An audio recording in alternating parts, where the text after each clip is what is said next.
Service des urgences, pour un problème cardiaque? Je m'en occupe, restez près du téléphone.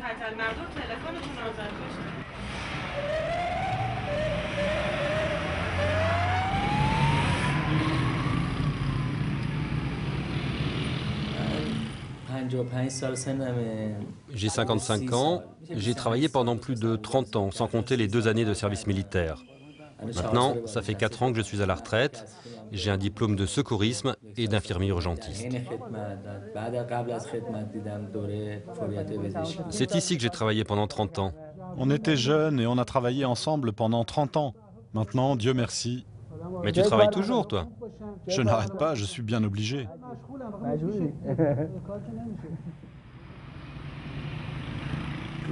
On faisait des gardes, on travaillait 24 heures et après on avait 48 heures de congé. On ne prenait jamais de vacances, même pas pour le jour de l'an. Salut Haoubi, ça va bien? Tiens, mais ça nous rappellera le bon vieux temps.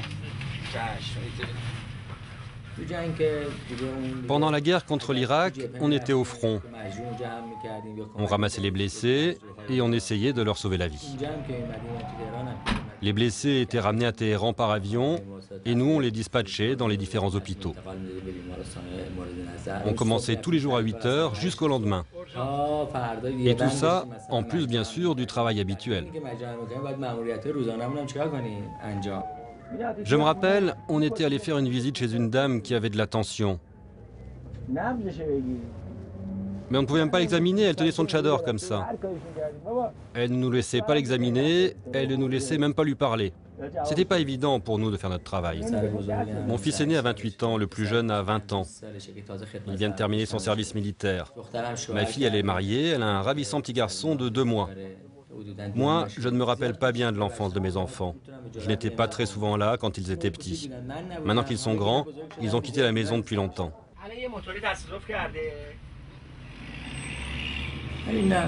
Moi, je ne voudrais pas que mes enfants fassent un boulot comme celui-là.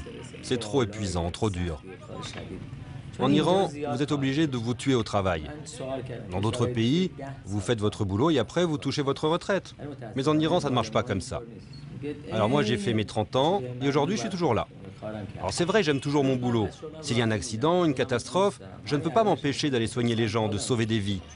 J'ai toujours aimé ce travail, depuis que je suis gosse.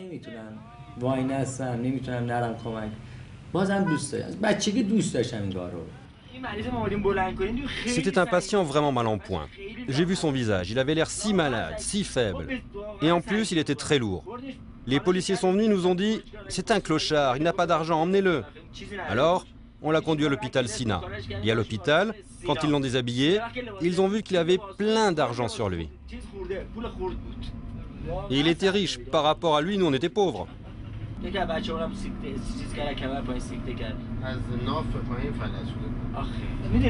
Vous savez, de tous les collègues qui ont travaillé ici, j'étais un des plus costauds.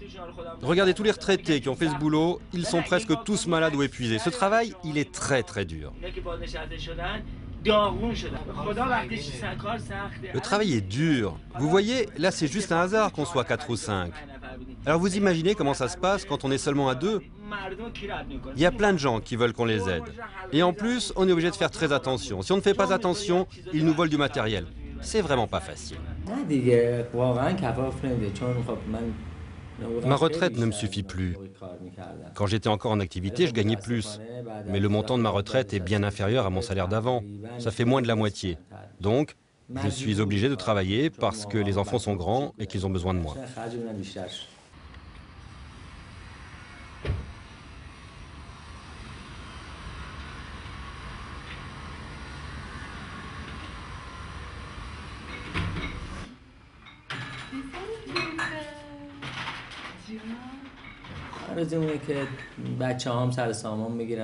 Tout ce que je souhaite maintenant, c'est que mes enfants réussissent leur vie et que la situation de mon pays se stabilise. Et je souhaite que la vie quotidienne de mes concitoyens s'améliore, que les jeunes aient un avenir dans ce pays.